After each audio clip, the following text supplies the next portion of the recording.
ವೀಕ್ಷಕರೇ ನಮಸ್ತೆ. ನಾನು ತೇಜ್ಪಾಲ್ ಅವರ ಈ ತರಕಾರಿ ತೋಟಕ್ಕೆ ಈಗ ಜಸ್ಟ್ ಇಳಿತಾ ಇದ್ದೇನೆ. ನೀವು ತರಕಾರಿ ಬೆಳೆಸ್ಬೋದು, ನಾನು ಬೆಳೆಸ್ಬೋದು. ಇವರಂತೂ ಅದ್ಭುತವಾಗಿ ಬೆಳೆಸಿದ್ದಾರೆ 3 ಗುಂಟೆಯಲ್ಲಿ. ಅವರು ತಿಂತಾರೆ. ಅವರ ರೆಸಾರ್ಟಿಗೆ ಬರುವವರಿಗೆ ಇದೇ ಅದ್ಭುತವಾದಂಥ ಆರ್ಗ್ಯಾನಿಕ್ ಆಗಿ ಬೆಳೆಸದಂಥ ಯಾವುದೇ ಪೆಸ್ಟಿಸೈಡ್ ಇಲ್ಲದೆ ಇದ್ದಂಥ ನೈಸರ್ಗಿಕವಾದ ತರಕಾರಿಯಲ್ಲೇ ಊಟ ಮಾಡಿ ಹಾಕ್ತಾರೆ. ಬಹುಶಃ ಅವರ ಏನು ರೆಸಾರ್ಟ್ಗೆ ಬರುವವರಿಗೆ ಇದೊಂದು ಸುಖಕರವಾದ ಆರೋಗ್ಯಕರವಾದ ಆಹಾರ. ನನ್ನ ಉದ್ದೇಶ ಏನು ಅಂತಂದರೆ, ಈ ತರಕಾರಿಯನ್ನು ಬೆಳೆಸಿದ ಈ ತೇಜ್ಪಾಲ್ ಗೌಡ್ರ ಹತ್ರ ಮಾತಾಡಿ ನಾವು ನಮ್ಮ ಮನೆಯಲ್ಲಿ ಟೆರೆಸಲ್ಲಿ ನಮ್ಮ ಜಮೀನಿನಲ್ಲಿ ನಮಗೆ ಬೇಕಾದ ತರಕಾರಿಯನ್ನು ಹೇಗೆ ಬೆಳ್ಕೋಬೋದು. ಅವರು ಇಲ್ಲಿದ್ದಂಥ ವಸ್ತುಗಳೇ ನೋಡಿ, ಬೇಲಿಗಳಿಗೆ ಹಬ್ಬಿಸಿದ್ದಾರೆ, ಕಂಬಗಳಿಗೆ ಹಬ್ಬಿಸಿದ್ದಾರೆ, ವೇಸ್ಟ್ ಪೈಪ್ಗಳನ್ನು ಬಳಸಿದ್ದಾರೆ. ಇದೆಲ್ಲ ಅವ್ರ ಹತ್ರ ಮಾತಾಡೋಣ. ಸರ್ ಹೇಳಿ. ನಮಸ್ಕಾರ ಸರ್. ನಮಸ್ಕಾರ. ಈ ತರಕಾರಿಯನ್ನು ನೋಡ್ತಾ ಇದ್ರೆ ಊಟ ಮಾಡದೇನೆ ಹಸು ಹಿಂಗ್ತಾ ಇದೆ.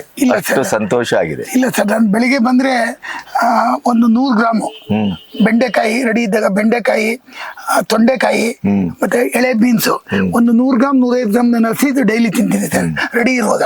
ತರಕಾರಿ ಗೊಬ್ಬರ ಹಾಕಿಲ್ವಲ್ಲ, ನಮ್ದು ದನಿ ಗೊಬ್ಬರದಲ್ಲಿ ಬೆಳೆದಿರೋದು.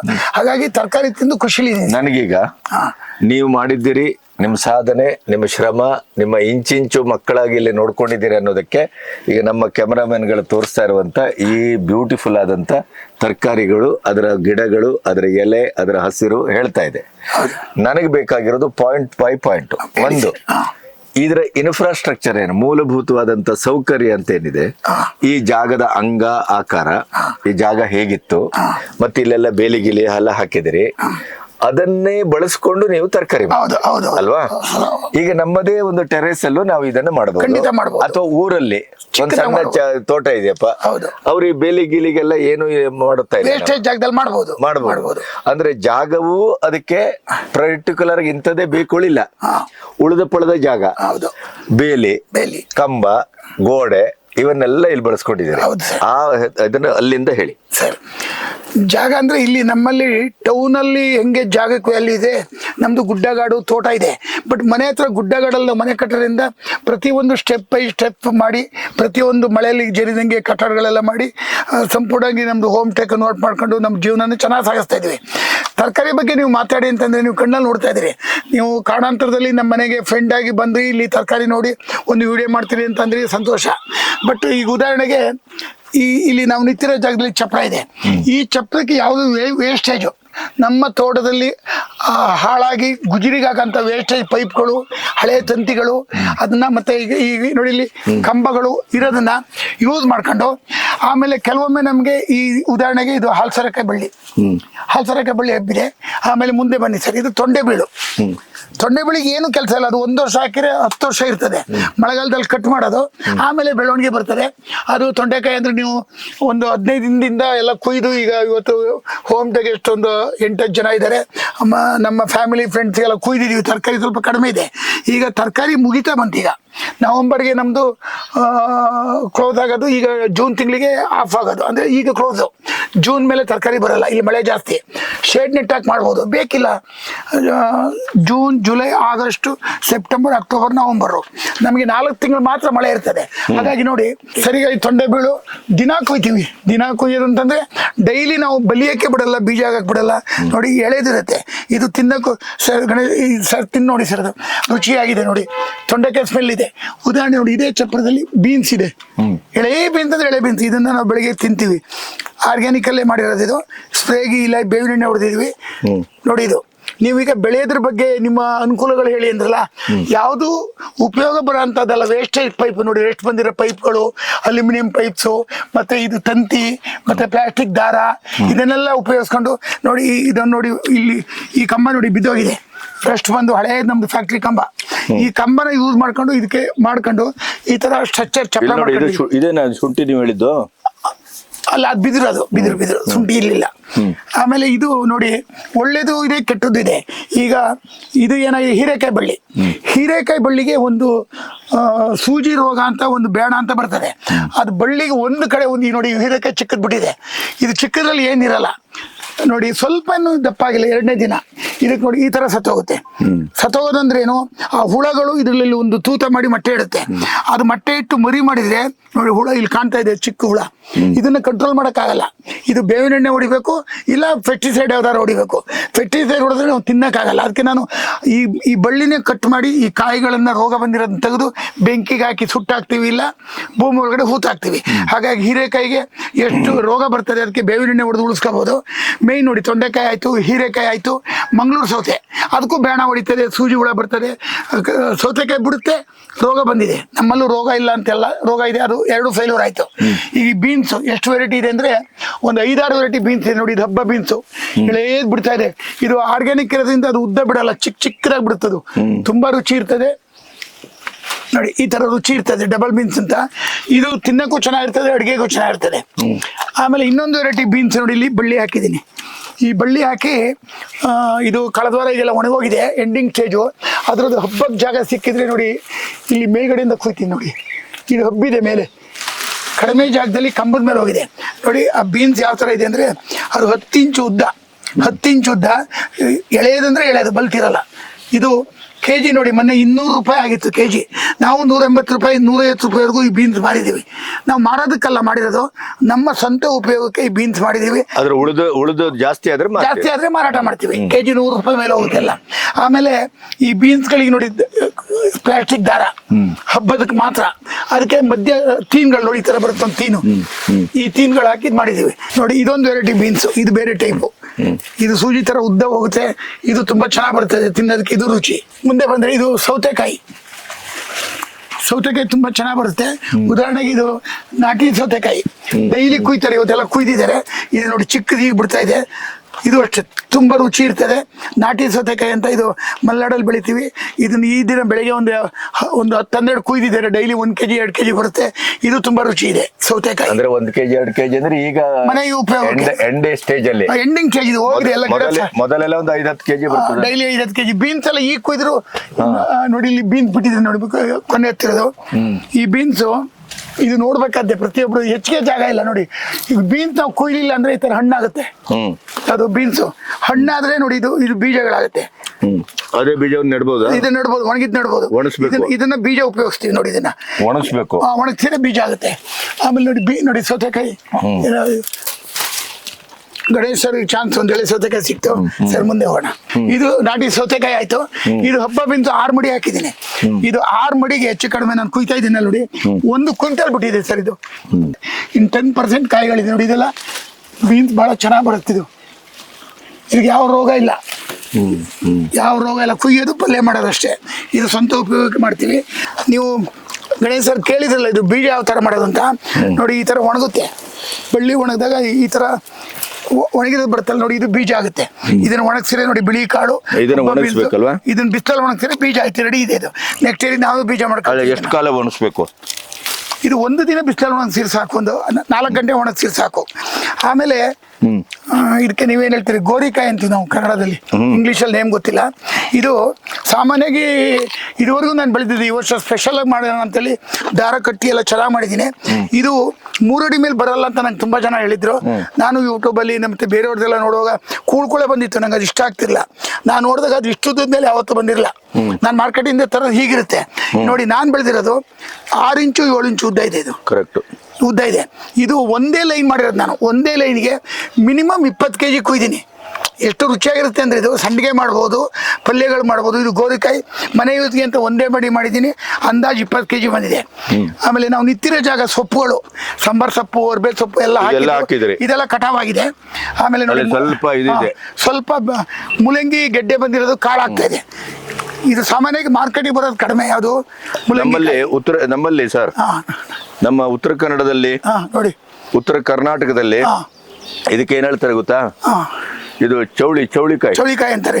ಮುಲಂಗಿ ಗೆಡ್ಡೆ ಜವಳಿಕಾಯಿ ಚೌಳಿಕಾಯಿನ ಚೌಳಿಕಾಯಿ ಅಂತಾರೆ. ಇದು ಮುಲಂಗಿಕಾಯಿ ಗೆಡ್ಡೆ ನಂತರ ನೋಡಿ ಈ ಥರ ಕಾಯಿ ಬಿಡ್ತದೆ. ಈ ಕಾಯಿ ಎಷ್ಟು ರುಚಿದೆ ಅಂದರೆ ತರಕಾರಿಲೇ ನಂಬರ್ 1 ಅನ್ಬೋದು. ಈ ಮುಲಂಗಿ ಕಾಯಿ ಬಹಳ ಚೆನ್ನಾಗಿರುತ್ತೆ, ರುಚಿಯಾಗಿರುತ್ತೆ. ಈ ಮುಲಂಗಿಕಾಯಿ ಕಟಾವಿಗೆ ಬಂದು ಕಾಯಿ ಕುಯ್ತಾ ಇದೀವಿ. ನೆಕ್ಸ್ಟು ಇದು ಮುಲಂಗಿ ಗಿಡ ಹೊಸ್ದಾಗಿ ಹಾಕಿದ್ದೀನಿ. ಈಗ ಈ ಗೆಡ್ಡೆ ಬಿಟ್ಟು ಈಗ ಒಂದು 1 ವೀಕ್ ಆಗಿದೆ, ನೆಕ್ಸ್ಟ್ ವೀಕಿಂದ ಬರುತ್ತೆ. ಈಗ ನಾವು ಟೆರೆಸ್ ಅಲ್ಲಿ ಮಾಡೋದಿದ್ರೆ ಪಾಟಲ್ಲಿ ಮಾಡೋದು. ಪಾಟ್ ಟೆರೆಸ್ ಅಲ್ಲಿ ಮಾಡೋದ್ರೆ ನಾನು ಲಾಸ್ಟ್ ಇದು ಮುಗಿದ್ಮೇಲೆ ಟೆರೆಸ್ ಅಲ್ಲಿ ಮಾಡೋದಿದ್ರೆ ಒಂದು 4 ಲೈನ್ ಹೇಳ್ತೀನಿ. ಇದೀಗ ನಮ್ಮ ಸಣ್ಣ ಸಣ್ಣ ಜಾಗದಲ್ಲಿ ಈಗ ಬೆಂಗಳೂರಲ್ಲೆಲ್ಲ ಈಗ ಏನು ಇದೆಯಲ್ಲ, ಏನು ಹಿತ್ತಲಲ್ಲಿ ಒಂದು 10 ಅಡಿ 20 ಅಡಿ ಜಾಗದಲ್ಲಿ 5 ಅಡಿ ಜಾಗದಲ್ಲಿ ಟೆರೆಸ್ ಮೇಲೆ ಮಾಡೋದನ್ನ ಲಾಸ್ಟ್ಗೆ ಫಾರ್ಮ್ ಹೌಸ್ ಕಲ್ಚರ್ ಇದೆಯಲ್ಲ, ಫಾರ್ಮ್ ಹೌಸ್ ಇದು ಟೆರೆಸ್ ತರನೇ ಚಿಕ್ಕ, ಇದು ಟೆರೆಸ್ ಅಂತ ತಿಳ್ಕೊಳ್ಳಿ. ಚಿಕ್ಕ ಜಾಗ, ನಾನು 3 ಗಂಟೆ ಮೇಲೆ ಜಾಗ ತಗೊಂಡಿಲ್ಲ. ನೋಡಿ ಬೆಂಡೆಕಾಯಿ ತುಂಬಾ ನೀವು ನೋಡಿರ್ಬೋದು ರೈತರು ಬೆಳೆಯದ. ನೋಡಿ ನಾನು ನಿಂತಿದ್ದೀನಿ, ನಾನು 5-6 ಅಡಿ ಇದೆ. ಇದು ನೋಡಿ, ಇಲ್ಲಿ ನೋಡಿ, ಇಲ್ಲಿ ಬೆಂಡೆಕಾಯಿ ಆಗಿದೆ ನೋಡಿ, ಇಲ್ಲಿ ನೋಡಿ. ಅದು ಬೀಜಕ್ಕೆ ಬಿಡ್ತೀವಿ. ಆಮೇಲೆ ಈ ಬೆಂಡೆಕಾಯಿ ಇದೆಯಲ್ಲ ಎಷ್ಟು ಎಳೆದಿರುತ್ತೆ ನೋಡಿ. ಇದು ಇವತ್ತು ನೋಡಿದ್ರೆ 2 ಇಂಚ್ ಇರುತ್ತೆ, ನಾಳೆ ನೋಡುವಾಗ 5 ಇಂಚ್ ಹೋಗುತ್ತೆ. ಒಂದು 24 hours ಬಿಟ್ಟು ಕೊಯ್ದಿದೆ. ಅದು ನೋಡಿ ಈ ಥರ ಬಲ್ತ್ ಬಿಡುತ್ತೆ, ಅದನ್ನು ತೋರಿಸ್ತೀನಿ ನೋಡಿ. ಇದು ಬಲ್ತಿದೆ, ಕೆಳಗಿದೆ, ಕೆಳಗೆ ಇನ್ನೂ ಬಲ್ತಿದೆ. ಇದು ಬಲ್ತಿದೆ. ಇದನ್ನ ಬೀಜಕ್ಕೆ ಬಿಟ್ಟಿದ್ದೀವಿ. ಇದು 3 ದಿನ ಆದ್ಮೇಲೆ ಒಣಗುತ್ತೆ. ಇದನ್ನ ಬೀಜ ಮಾಡಿ ನೆಕ್ಸ್ಟ್ ಯೂಸ್ ಮಾಡ್ತೀವಿ. ಉದಾಹರಣೆಗೆ ನೋಡಿ, ಮಡಿ 2 ಮಡಿ ಮಾಡಿದ್ದೀನಿ. ಇದು ಒಂದು 30 ಅಡಿ ಉದ್ದದ 2 ಮಡಿ ಮಾಡಿದ್ದೀನಿ.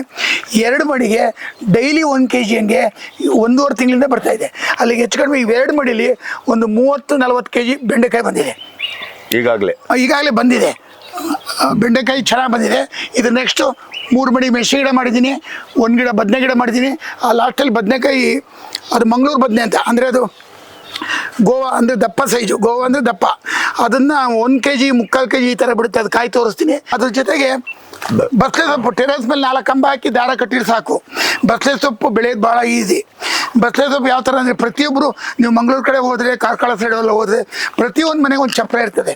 ನಮ್ಮಲ್ಲಿ ಮಳೆ ಜಾಸ್ತಿ ಅಂತ ಕಡಿಮೆ ಮಾಡಿದ್ದಾರೆ, ಬಟ್ ಅದನ್ನು ಚೆನ್ನಾಗಿ ಮಾಡಿದ್ದಾರೆ ನೋಡಿ. ಇಲ್ಲಿ ಬಸಳೆ ಸೊಪ್ಪು PVC ಪೈಪು, ವೇಸ್ಟೇಜ್ ಪೈಪು, ಅದನ್ನು ಕಟ್ಟಿ ದಾರ ಕಟ್ಟಿ ಮಾಡಿದ್ದೀನಿ. ಈ ಬಸಳೆ ಸೊಪ್ಪೊಂದು 1 ನಿಮಿಷ ಹೇಳ್ಬೇಕಂದ್ರೆ 2 ಥರ ಬರುತ್ತೆ. ಬಸಳೆ ಸೊಪ್ಪು ಯಾವ ಥರ ಮಾಡ್ಬೇಕಂದ್ರೆ, ಬಡ್ಡೆಗೆ ನೀರು ಚೆನ್ನಾಗಿರ್ಬೇಕು. ಒಂದು ಅದರಲ್ಲಿ ಹಣ್ಣು ಬರುತ್ತೆ, ಬೀಜ. ಆ ಬೀಜ ತೋರಿಸ್ತೀನಿ. ಬೀಜದಿಂದ ಗಿಡ ಮಾಡ್ಬೋದು. ಆಮೇಲೆ 2ನೇದು ಕಡ್ಡಿಗಳಿಂದ ಮಾಡ್ಬೋದು. ಹೆಚ್ಚಿನ ಅಂಶ 80% ಜನ ಕಡ್ಡಿಗಳಿಂದಲೇ ಬೀಜ ಮಾಡ್ತಾರೆ. ಅಲ್ಲಿ ಬೀಜ ಬಂದಿದೆ ನೋಡಿ, ಗಿಡದಲ್ಲೆಲ್ಲ ವೈಟ್ ಕಾಯಿ ಬಂದಿದೆ, ಅದು ಹಣ್ಣಾಗುತ್ತೆ. ಬೀಜಗಳು ಮಾಡೋದು ಕಡಿಮೆ ನಾವು. ಈ ಬೀಜ ಬಂದಿರೋ ಕಡ್ಡಿನ ಉಪಯೋಗಿಸಬಾರ್ದು. ಪ್ರತಿಯೊಬ್ಬರು ನೆನ್ಪಿಡ್ಬೇಕು ಅಂದರೆ ಬಸಳೆ ಸೊಪ್ಪು ಇನ್ನೇನೂ ಇಲ್ಲ ಕೆಲಸ. ಬಡ್ಡೆಗೆ ದನಿ ಗೊಬ್ಬರ ಹಾಕೋದು, ನೀರು ಕೊಡೋದು, ನೋಡೋದು, ಒಂದು ಗೂಟ ಕೊಟ್ಟು ಮೇಲೆ ಹೋಗ್ತೀವಿ ನೋಡಿ, ಚೆನ್ನಾಗಿ ಹಬ್ಕೊಂಡು ಹೋಗುತ್ತೆ. ಇದು ನಾನು ಮಾಡ್ಬೇಕಾದ್ರೆ ನನಗೆ ಬಳ್ಳಿ ಸಿಕ್ಕಲಿಲ್ಲ ಅಂತೇಳಿ ಬೀಜ ಬಂದಿರೋ ಬಳ್ಳಿ ನೆಟ್ಟಿದ್ದೀನಿ. ನೆಕ್ಸ್ಟ್ ಈಗ ಹೊಸ ಬಳ್ಳಿ ಮಾಡ್ತಾ ಇದ್ದೀನಿ. ಈ ಥರ ಬೀಜ ಇಲ್ಲದ ಬಳ್ಳಿ ಮಾಡಿದರೆ, ಒಂದು ಚಪ್ರ ಮಾಡಿದರೆ ವರ್ಷದಲ್ಲಿ 365 ದಿನವೂ ಬಸಳೆ ಸೊಪ್ಪು ಸಿಗುತ್ತೆ. ಅಲ್ಲಿಗೆ ವೀಕ್ಲಿ 1 ದಿನ 2 ದಿನ ಬಸಳೆ ಸೊಪ್ಪು, ವೀಕ್ಲಿ 1 ದಿನ ಅಂತ ಬಸಳೆ ಸೊಪ್ಪು ಸಾಂಬಾರು ಮಾಡ್ಬೋದು. ಅದರಿಂದ ಪ್ರತಿಯೊಬ್ಬ ರೈತರಾಗಲಿ, ಮನೆ ಹಿತ್ತಲಾಗಲಿ, ಅಫಿಷಿಯಲ್ಸ್ ಆಗಲಿ ಈ ಬಸಳೆ ಸೊಪ್ಪು ಮಾಡೋದಂತೂ ಸೂಕ್ತ. ಮತ್ತು ಪಪ್ಪಾಯಿ ಗಿಡ ಈ ಥರ ಸ್ಮಾಲ್ ಹಿತ್ತಲಿರೋದ್ರೊಳಗೆ ನಾನೊಂದು ನನ್ನ ಮಗ ಒಂದು 20 ಗಿಡ ತಂದುಕೊಟ್ಟಿದ್ದಾನೆ. ನಾನು 8-6ಕ್ಕೆ ಒಂದು 20 ಗಿಡ ಹಾಕಿದ್ದೀನಿ. ನಮ್ಮದು ಹೋಮ್ ಸ್ಟೇಗೆ, ನಮ್ಮ ಮನೆಗೆ ಅನುಕೂಲ ಆಗೋಷ್ಟು ಮಾತ್ರ ಬೆಳ್ಕೊಳ್ತಾ ಇದ್ದೀನಿ, ಮಾರಾಟಕ್ಕೆ ಮಾಡಲ್ಲ. ಅದರಲ್ಲಿ ಇಲ್ಲಿ ಫೇಲ್ಯೂರ್ ಆಗಿದ್ದು ಅಂದರೆ ಟೊಮೊಟೊ. ನಮಗೆ ನೀರು ಕಡಿಮೆ ಹಾಕಬೇಕು, ನಾವು ಎಲ್ಲದಕ್ಕೂ ನೀರು ಹಾಕ್ತೀವಲ್ಲ. ಟೊಮೊಟೊದೊಂದು ಅನುಭವ ಗೊತ್ತಾಗಿಲ್ಲ ನನಗೆ. ಅದು ದಾರ ಕಟ್ಟಿ ಎಲ್ಲ ಚೆನ್ನಾಗಿ ಮಾಡಿದೆ, ಗಿಡಗಳು ಬಂತು, ಫೇಲ್ಯೂರ್ ಆಯಿತು. ಅದು ಎಲ್ಲ ಕೊಳೆ ಬಂದು ಟೊಮೊಟೊ ಗಿಡ ಫೇಲ್ಯೂರ್ ಆಗ್ಬಿಡ್ತು. ಟೊಮೊಟೊ ಒಂದೇ ಫೇಲ್ಯೂರ್ ಆಗಿದ್ದು. ಆಮೇಲೆ ನೋಡಿ, ನೀವು ನೋಡ್ತಾ ಇರ್ಬೋದು ಮೆಣಸಿನಕಾಯಿ ಗಿಡ ಬಂದಿರೋ ಹೈಟು, ಕಾಯಿ ಬಿಟ್ಟಿರೋದು, ಕಾಯಿ ತೋರಿಸಿ ನೋಡಿ. ಕಾಯಿ ತುಂಬಾ ಚೆನ್ನಾಗಿ ಬಿಡುತ್ತೆ.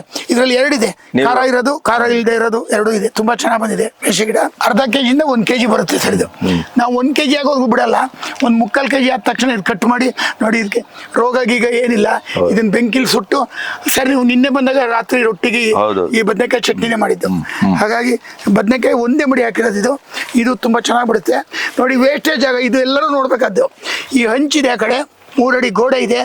ಗೋಡೆ ಪಕ್ಕದಲ್ಲಿ ಹಾಲು ಒಂದು ತೀನ್, ಇದು 3 ತಿಂಗಳ ಮೇಲೆ ಸತ್ತೋಗುತ್ತೆ.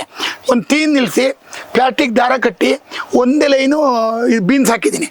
ಇದು ಒಳಗಡೆ ಕಾಳು ಬ್ಲ್ಯಾಕ್ ಬರುತ್ತೆ, ಎಳೆ ಬೀನ್ಸು. ಇದಕ್ಕೆ ಒಂದು ಚೂರು ಮೆನ್ಯೂರ್ ಮಾಡಿಲ್ಲ. ಇದು 1 ಮಡಿಗೆ 100%. ಬೇರೆದೆಲ್ಲ ನಾನು 80% ಆರ್ಗ್ಯಾನಿಕ್ಕು, 20% ಗೌರ್ಮೆಂಟ್ ಗೊಬ್ಬರ ಹಾಕ್ತಾಯಿದ್ದೆ. ಇದು ಆರ್ಗ್ಯಾನಿಕಲ್ಲೇ ಇದೆ. ಇದು 100% ಆರ್ಗ್ಯಾನಿಕಲ್ಲಿದೆ ನೋಡಿ. ಅವರೆಕಾಯಿ ಎಷ್ಟು ಚೆನ್ನಾಗಿ ಬಿಟ್ಟಿದೆ ಅಂದರೆ, ಅವರೆಕಾಯಿ. ಆಮೇಲೆ ಕಪ್ಪು ಕಾಳಿನ ಬೀನ್ಸು ತುಂಬ ಚೆನ್ನಾಗಿ ಬಂದಿದೆ. ಇದು ತುಂಬ ರುಚಿ ಅಂದರೆ ತುಂಬ ರುಚಿ. ಅದರದ್ದು ಹಣ್ಣಾದರೆ ಬೀಜ ಮಾಡೋದಕ್ಕೆ ಬಿಟ್ಟಿದ್ದೀವಿ ನೋಡಿ ಇಲ್ಲಿ ಸರ್. ನೋಡಿ, ಇದ್ರ ಬೀಜನೇ ನೋಡೋಕೆ ಚೆಂದ ಸರ್. ಈ ಥರ ಬ್ಲ್ಯಾಕ್ ಕಲರ್ ಇರುತ್ತೆ ನೋಡಿ ಸರ್. ಬ್ಲ್ಯಾಕ್ ಕಲರ್ ಇರ್ತದೆ. ಇದು ತುಂಬಾ ರುಚಿ. ಇದು ಬೀನ್ಸ್ ಇದು ತುಂಬಾ ಉದ್ದ ಬರಲ್ಲ, ಚಿಕ್ಕದ ಬರುತ್ತೆ. ಇದರಲ್ಲಿ ಹೇಳ್ತಾ ಹೋದ್ರೆ ಎಷ್ಟು ಬೇಕಾದ್ರೂ ಹೇಳ್ಬೋದು ಸರ್. ನೀವೇನೋ ಕಾರಣಾಂತರದಿಂದ ನಮ್ಮ ಮನೆಗೆ ಬಂದು ತರಕಾರಿ ಬಗ್ಗೆ ಅಂತ ಹೇಳಿರಲ್ಲ. ತರಕಾರಿ ಏನಾಗಿದೆ ಅಂದ್ರೆ ಎಲ್ಲರೂ ತಿಳ್ಕೊಬೇಕಾಗಿದ್ದು ಮೇನ್ ವಿಚಾರ ಅಂದ್ರೆ ನನಗೆ ಗೊತ್ತಿರಂಗೆ, ನಾನು ಪ್ರತಿಯೊಬ್ಬರಿಗೂ ನಾಗರಿಕರಿಗೆ, ಟೌನಲ್ಲಿ ಇರೋರಿಗೆ, ಹಳ್ಳಿಯವ್ರಿಗಾಗ್ಲಿ, ಬೆಳಿಗ್ಗೆ ಎದ್ದು ಲೇಡೀಸ್ ಆಗಲಿ ಜೆಂಟ್ಸ್ ಆಗಲಿ, ನನ್ನ ಅನಿಸಿಕೆ ಡಾಕ್ಟ್ರು ವಾಕ್ ಮಾಡಿ ಅಂತಾರೆ. ಡಾಕ್ಟ್ರು ನೀವು ಏನೇ ಕಾಯಿಲೆಗೆ ಹೋದ್ರು ಏನು ಹೇಳ್ತಾರೆ, ನೀವು ವಾಕ್ ಮಾಡಿ, ರೆಸ್ಟ್ ತಗೊಳ್ಳಿ ಅಂತಾರೆ. ಸರ್ ರೆಸ್ಟ್ ಏನಕ್ಕೆ ತಗೋಬೇಕು ಅಂದರೆ ಅವ್ರಿಗೆ ಕಾರಣ ಗೊತ್ತಿಲ್ಲ. ಹೆಲ್ತ್ ಇಂಪ್ರೂವ್ ಮಾಡೋಕ್ಕೆ ಅಂತಾರೆ. ಏನು ಹೆಲ್ತ್ ಇಂಪ್ರೂವ್ ಮಾಡೋದು? ಡಾಕ್ಟ್ರುಗಳೇ ಬಂದು ಇಲ್ಲಿ ವಾಕ್ ಮಾಡ್ತಾರೆ. ನಾನ್ ವೆಜ್ ಎಲ್ಲ ಜಾಸ್ತಿ ತಿನ್ನೋದು, ಬಿಡಿ ಸಿಗರೇಟ್ ಜಾಸ್ತಿ ಸೇರೋದು. ಡಾಕ್ಟ್ರುಗಳಿಗೆ ನಾವು ಅಡ್ವೈಸ್ ಮಾಡ್ತೀವಿ, ವಾಕ್ ಮಾಡಿ, ಇಲ್ಲೆಲ್ಲ ಓಡಾಡಿ, ಕೆಲಸ ಮಾಡಿ ಅಂತ. ನಾನು ನಿಜ ಹೇಳ್ತೀನಿ, ಇದೊಂದು ಉದಾಹರಣೆ ಜೋಕ್ ಆಗಿ ಹೇಳ್ತೀನಿ. ಫಾರಿನರ್ಸು ಒಂದ್ಸರಿ ಬಂದರು, ನಾನು ಒಬ್ಬನೇ ಇದ್ದೆ ಇಲ್ಲಿ. ಫಾರಿನರ್ಸ್ ಬಂದಾಗ ತುಂಬ ಬೇಜಾರು ಹಾಕ್ಕೊಂಡು ಕೂತಿದ್ದು. ಅವರಿಗೆ ಕನ್ನಡ ಬರಲ್ಲ, ನನಗೆ ಇಂಗ್ಲೀಷ್ ಬರಲ್ಲ. ಒಬ್ರು ಲೇಡಿ ಒಬ್ರು ಜೆಂಟ್ಸ್ ಬಂದು, ನಾನಲ್ಲಿ ಒಂದು ಹಸು ಮೇಯಕ್ಕೆ ಬಿಟ್ಟಿದ್ದೆ ದಾರ ಕಟ್ಟಿ. ಅವರು ಸಂಜೆವರೆಗೂ ನನಗೆ ಊಟ ಬೇಡ ಅಂತೇಳಿ ಊಟ ಮಾಡ್ದಂಗೆ ಆ ಹಸುನ ಕರ್ಕೊಂಡೋಗಿ ತೋಟದ ಬದುಗಳಲ್ಲೆಲ್ಲ ಮೇಯ್ಸ್ಕೊಂಡ್ಬಂದರು. ನಮ್ಮ ಕಡೆ ಎಲ್ಲ ನಗ್ತಾಯಿದ್ರು, ಏನೋ ಮರೆ ಫಾರಿನರ್ಸ್ ಕರ್ಕೊಬಂದು ನೀನು ದನ ಮೇಯಿಸ್ತಾ ಇದೆಯಲ್ಲ ಅಂತ. ಅವರು ಹೋಗುವಾಗ ನಂಗೆ ರಿವ್ಯೂ ಬರೆದೋಗಿದ್ದಾರೆ. ನನಗೆ ಜೀವನದಲ್ಲಿ ಖುಷಿಯಾಗಿದ್ದು ಅಂದರೆ ಹಸುಗೆ ಮೇವು ಕೊಟ್ಟಿದ್ದು. ತುಂಬ ಜನ ಹೋಮ್ಟೆ ಮಕ್ಕಳು ಬರ್ತಾರಲ್ಲ, ನಮ್ಮ ನೆಂಟರುಗಳ ಮಕ್ಕಳು, ಅವರು ಬಂದಾಗ ಹಾಲು ಹೆಂಗೆ ಬರುತ್ತೆ, ಅಕ್ಕಿ ಅವರಿಂದ ಬರುತ್ತೆ, ತುಂಬ ಜನಕ್ಕೆ ಗೊತ್ತಿಲ್ಲ. ನಾವು ಇಲ್ಲಿ ಹಾಲು ಕರೆಯೋದು ಅವ್ರಿಗೆ ತೋರಿಸ್ಕೊಟ್ಟಿದ್ವಿ, ಎಲ್ಲಿ ಹಾಲು ಬರುತ್ತೆ, ಭತ್ತದಲ್ಲಿ ಅಕ್ಕಿ ಹೆಂಗಾಗುತ್ತೆ, ತರಕಾರಿ ಬೆಳೆದ್ರೆ ಯಾವ್ಯಾವ ಕೂಡ ಹೆಂಗಿರುತ್ತೆ, ರುಚಿ ಹೆಂಗಿರುತ್ತೆ. ಹೋಮ್ ಟೇಗೆ ಬಂದು ಕೆಲವು ಗೆಸ್ಟ್ಗಳು ನನ್ನ ತರಕಾರಿ ತೋಟಕ್ಕೆ ಬರ್ತಾರೆ, ಬೆಂಡೆಕಾಯಿ ತಿಂತಾರೆ, ಬೀನ್ಸ್ ತಿಂತಾರೆ. ಹಾಗಾಗಿ ತರಕಾರಿನ ಪ್ರತಿಯೊಬ್ಬರು ಮನೇಲಿ ಆಗಷ್ಟು ಬೆಳ್ಕೊಂಡ್ರೆ ನೋಡಿ. ನಾನು ಇದಾದಮೇಲೆ ಇನ್ನೊಂದು 6 ತಿಂಗಳಾದಮೇಲೆ ಇನ್ನೊಂದು ಮಳೆಗಾಲಕ್ಕೆ ಇನ್ನೊಂದು ಹೊಸ ವೀಡಿಯೋ ನಾನೇ ಹೇಳಿ ಮಾಡಿಸ್ಬೇಕು ಅಂತ ತೀರ್ಮಾನ ಮಾಡಿದ್ದೀನಿ. ಏನೇನು ಮಾಡ್ಬೋದು, ಈ ರೋಗಗಳು ಯಾವ್ಯಾವ್ದು ಬರುತ್ತೆ, ಎಲ್ಲ ಕಡಿಮೆ ರೋಗ ಇರೋದು ಯಾವುದು, ಯಾವುದನ್ನ ಯಾವ ತರ ಬೆಳಿಬೇಕು. ಈಗ ನೀವು ಈಗ ಇದನ್ನ ಈಗ ಇಲ್ಲಿವರೆಗೆ ಹೇಗೆ ಬೆಳೆದಿದ್ದೀರಿ, ಫಸಲು ಹೇಗೆ ಬಂದಿದೆ, ಅದೆಲ್ಲ ಆಯ್ತು. ಆರಂಭದಿಂದ ಏನ್ ಮಾಡ್ತೀರಿ? ಇದನ್ನು ಬೆಳಿಬೇಕು ಅಂದ್ರೆ ಸರ್, ಆರಂಭದಿಂದ ಏನು ಎಲ್ಲೇ ಯಾರೇ ಬೆಳಿಬೇಕಾದ್ರೂ ಮೊದಲನೇದಾಗಿ ಜಮೀನು ಗುದ್ಲಿಲಾರು ಆಗಿರ್ಬೋದು, ಉಳುಮೆ ಮಾಡೋದ್ರಲ್ಲಿ ಚಿಕ್ಕ ಯಂತ್ರಗಳೆಲ್ಲಾರು ಮಾಡ್ಬೋದು. ಮಣ್ಣು ಹಸನಾಗಿ ಅತ್ತೆ ಮಾಡಿ ಒಣಗಿಸ್ಬೇಕು. ಮಣ್ಣು ಒಣಗಿದ ನಂತರ ಅದಕ್ಕೆ ಸುಣ್ಣ, ಕ್ಯಾಲ್ಸಿಯಂ ಬರುತ್ತಲ್ಲ ಸುಣ್ಣ, ಅದನ್ನು ಒಂದು ಈ 3 ಗುಂಟೆ ಜಾಗಕ್ಕೆ ಒಂದು 10 kg ಸಾಕು. ತೆಳುವಾಗಿ ಸುಣ್ಣ ಉಗ್ಗಬೇಕು. ಆಮೇಲೆ ಎರೆಹುಳು ಗೊಬ್ಬರ ಇಲ್ಲ ಕಾಂಪೋಸ್ಟ್ ಗೊಬ್ಬರ ಸಿಗುತ್ತೆ, ರೆಡಿ ಸಿಗುತ್ತೆ. ಎಲ್ಲರನ್ನೆಲ್ಲ ಸ್ವಂತ ಮಾಡೋಕ್ಕಾಗಲ್ಲ, ನಾವೆಲ್ಲ ಮಾಡ್ತೀವಿ. ನಮ್ಮ ಹೋಮ್ ಟೇ ಬಂದು ಗೆಸ್ಟ್ಗಳದ್ದು ತರಕಾರಿ ವೇಸ್ಟೇಜು ಅದನ್ನೆಲ್ಲ ಗೊಬ್ಬರ ತಿಪ್ಪೆ ನೋಡಿ ಕೆಳಗಡೆ ಕಾಣುತ್ತೆ, ಆ ಕಡೆ ನೋಡಿ, ಆ ತಿಪ್ಪೆಯಲ್ಲಿ ಗೊಬ್ಬರ ಮಾಡ್ಕೊತೀವಿ. ಆ ಗೊಬ್ಬರನ ಹಾಕ್ತೀವಿ. ಈಗ ಮೇಯ್ನು ಜಾಗ ರೆಡಿ ಮಾಡಿದ್ಮೇಲೆ ಅಂತರ ಯಾವ್ಯಾವ ಗಿಡ, ನಮ್ದು 3 ಗುಂಟೆ ಜಾಗ ಇದೆ ಅಂದರೆ ಜಾಗ ಕಡಿಮೆ ಇದೆ ಅಂತಿಲ್ಲ, ಹತ್ತಿರ ಹಾಕೋಕ್ಕಾಗಲ್ಲ. ಅದು ಒಂದು ಗಿಡದಿಂದ ಒಂದು ಗಿಡಕ್ಕೆ 3 ಅಡಿ ಜಾಗ ಇರಬೇಕು, ಉದ್ದ ಸಾಲ 1 ಅಡಿ ಜಾಗ ಇರಬೇಕು. ಆ ಥರ ಪ್ಲ್ಯಾನ್ ಮಾಡಿ ನೋಡಿ. ಈಗ ಮೆಣಸೆ ಗಿಡದಿಂದ ಮೆಣಸೆ ಗಿಡಕ್ಕೆ 3 ಅಡಿ ಇದೆ. ಇದು ಈ ಮೆಣಸೆ ಗಿಡದಿಂದ ಈ ಮೆಣಸೆ ಗಿಡಕ್ಕೆ ಪಾತಿಗೆ 3 ಅಡಿ ಇದೆ. ಹೀಗೆ 1 ಅಡಿ ಇದೆ. ತಿರುಗಡೆ ಜಾಲ ಮಾತ್ರ ಅಗಲ ಮಾಡಿದ್ದೀವಿ. ಇಲ್ಲಿ ಮೇಲಿಂದ ಕೆಳಗಡೆ ಅಗಲ ನೀವು ಒಂದು ಓಳಿಗಿಂತ ಒಂದು ಓಳಿಗೆ 3 ಅಡಿ, ಒಂದು ಗಿಡಕ್ಕೆ 1 ಅಡಿ, 1.5 ಅಡಿ. ಆಮೇಲೆ ಹಸನಾಗಿ ಮಾಡಿದ್ಮೇಲೆ ಏನಿಲ್ಲ, ಗೊಬ್ಬರ 2 ಸರ್. ನೀರು ಎಷ್ಟು ಕೊಡಬೇಕು? ಈಗ ನಾವು ಮನುಷ್ಯರು ಬೆಳಗಿನ ಸಂಜೆವರೆಗೆ ಒಬ್ಬ ಮನುಷ್ಯ 2 ರಿಂದ 4 ಲೀಟರ್ ನೀರು ಕುಡಿತಾರೆ. ಹಾಗೆ ಗಿಡಕ್ಕೂ ಅಷ್ಟೇ, ಆ ಬಿಸಿಲಿಗೆ ತಕ್ಕ ಎಷ್ಟು ಒಣಗ್ತಾ ಇದೆ, ಎಷ್ಟು ನೀರು ಬೇಕು, ಸ್ಪ್ರಿಂಕ್ಲರಾರು ಮಾಡ್ಬೋದು, ಪೈಪಲ್ಲಾರು ಕೊಡ್ಬೋದು, ಕೊಡದಲಾರು ಹುಯ್ಬೋದು. ನೀರು ಜಾಸ್ತಿನೂ ಕೊಡ್ಬಾರ್ದು. ಎಲ್ಲ ಹಾಕಿ ಮಳೆ ತರನೇ ಮಾಡ್ತಾರೆ. ಹೌದು, ಮಳೆ ನಂದು ರೆಡಿ ಇದೆ ನೋಡಿ, ಜೆಟ್ಗಳು ರೆಡಿ ಇದೆ. ಅದು ಬರೀ ಜೆಟ್ಗಳ ಹೊಡೆಯಿಂದ ಏನಾಗುತ್ತೆ ಅಂದರೆ ಮಳೆ ಬರುತ್ತೆ, ನೋಡೋಕೆ ಚೆನ್ನಾಗಿ ಕಾಣುತ್ತೆ, ಬಟ್ ತರಕಾರಿ ತೋಟ ಇಂಪ್ರೂವ್ ಆಗಲ್ಲ. 15 ದಿನಕ್ಕೆ ಒಂದು ಸ್ಪ್ರಿಂಕ್ಲರ್ ಮಾಡಬೇಕು. 15 ದಿನದ ಮಧ್ಯದಲ್ಲಿ ರಬ್ಬರಲ್ಲಿ ಬಡ್ಡೆಗೆ ಬಿಡ್ತೀವಲ್ಲ, ಅದು ಒಳ್ಳೇದು, ಅವ್ರು ಬಿಡಬೇಕು. ಆಮೇಲೆ ವಾಕ್ ಹೋಗೋದು ಒಂಥರ, ಮನುಷ್ಯನಿಗೆ ವಾಕ್ ಅಗತ್ಯ ಇಲ್ಲ. ಲೇಡೀಸಿಗಾಗಲಿ ಜೆಂಟ್ಸ್ಗಾಗಲಿ ಬಗ್ಗಿ ಹಳ ತೆಗೆಯೋದು ಕೆಲಸ ಮಾಡೋದು. ನನಗೀಗ 70 ವರ್ಷ. ನಮ್ಮ ಅಡುಗೆ ಹುಡುಗಿ ಒಂದು ಸಪೋರ್ಟ್ ಕೊಟ್ಟಿದೆ ಬಂದಿಲ್ಲಿ. ಯಾವುದೋ ಒಂದು ಔಷಧಿಕೆ ನೋಡಿ, ಇವಾಗ ಬೇವಿನ ಎಣ್ಣೆ ಹೊಡೆಯುವಾಗ ಒಬ್ರು ಹೆಲ್ಪ್ ಮಾಡಿದ್ದಾರೆ ನನ್ನ ಮಗ.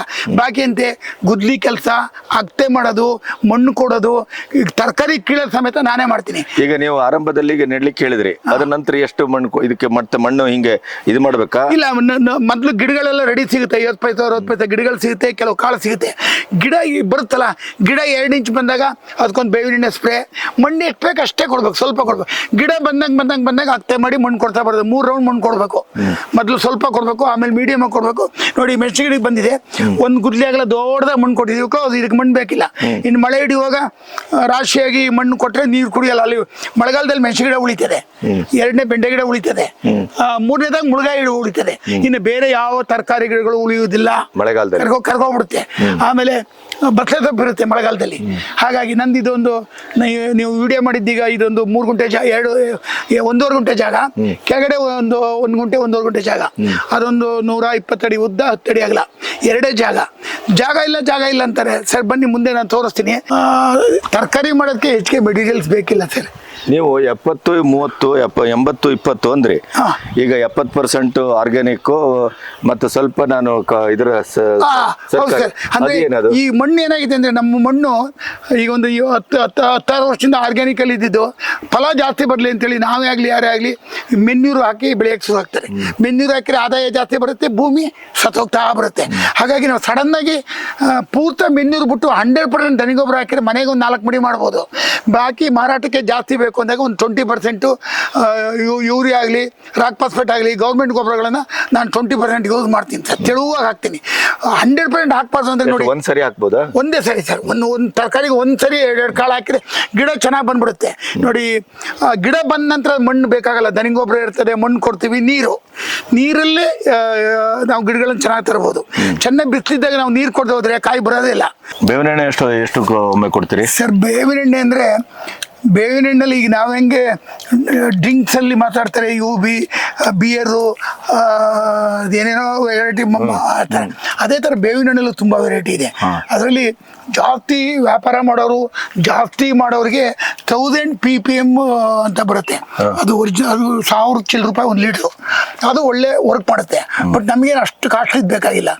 300-400 ರೂಪಾಯಿ ಆರ್ಡಿನರಿ ಬೇವಿನ ಎಣ್ಣೆ ತಗೊಂಡು ಒಂದು ಲೀಟ್ರಿಗೆ 2 ಗ್ರಾಮ್ ಹಾಕಿ ಒಂದು ವಾರಕ್ಕೆ 1 ರೌಂಡ್ ಹೊಡೆದ್ರೆ 90% ರೋಗಗಳು ನಿವಾರಣೆ ಆಗುತ್ತೆ. ಯಾವುದೋ ಒಂದು ನಿವಾರಣೆ ಆಗಲಿಲ್ಲ ಅಂದರೆ, ಒಂದು ಉದಾಹರಣೆಗೆ ಇದಕ್ಕೆ ಈ ನೋಡಿ ಮಂಗಳೂರು ಸೌತೆ ನೋಡಿ ಕಾಯಿ ಬಿಟ್ಟಿದೆ. ಈ ಕಾಯಿ ಮಂಗಳೂರು ಸೌತೆಗೆ ತುಂಬ ಚೆನ್ನಾಗಿ ಬಿಟ್ಟಿದೆ. ಈ ನೋಡಿ, ಇದಕ್ಕೆ ನೋಡಿ ಸಣ್ಣ ಕಾಯಿಲೆ ಒಂದು ಸಣ್ಣ ತೂತ ಕಾಣ್ತದೆ ನೋಡಿ, ಇಲ್ಲಿ ಬ್ಲ್ಯಾಕ್ ತೂತ.